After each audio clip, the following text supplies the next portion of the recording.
When it comes to building your vehicle, plumbing is one of the more important steps that you just can't skip out on. I mean, think of all the fluids it takes to make your vehicle run properly. You've got engine oil, transmission fluid, coolant, brake fluid, and a whole bunch more. So today we're going to talk about some of the hoses and connections it takes to make your truck run properly. And we'll start with the most basic, and that's just a simple rubber hose. This is a fuel line that most carbureted vehicles would run. It's lightweight, inexpensive, and super easy to connect. Just cut the hose to length, slide it over a barbed fitting, and secure it with a hose clamp. Now this type of hose and connection are best used in low pressure applications, typically less than 20 psi. Now you can get some fuel injection rated rubber hose that's good for about 75 to 80. It's just a little bit more expensive. Now the next step up would be a push lock style hose. Now it functions and assembles just like a low pressure fitting, but it's good for about 250 psi.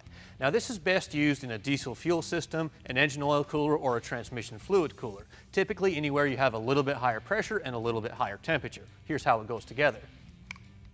You just cut the hose to length and slide it inside the barbed fitting. It does take quite a bit of force to slide the fitting all the way inside the hose.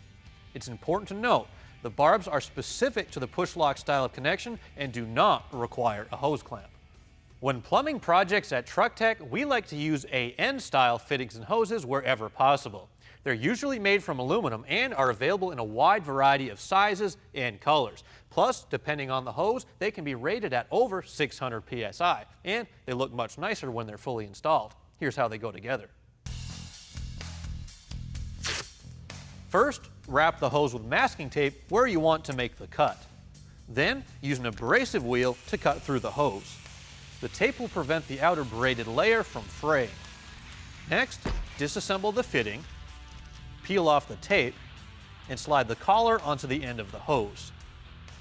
Make sure the hose stops short of the end of the threads inside the collar. Lube the fitting, slide it inside the hose, and start to thread them together. It's important to make sure you turn the end of the fitting and not the collar. Once it's tight, I like to use a zip tie to double check that the end of the hose hasn't collapsed. Now we're really just scratching the surface. There are many types of adapters out there for things like air conditioning and factory fuel systems, but these three methods, the low pressure, push lock, and AN, will let us plumb just about any engine or transmission.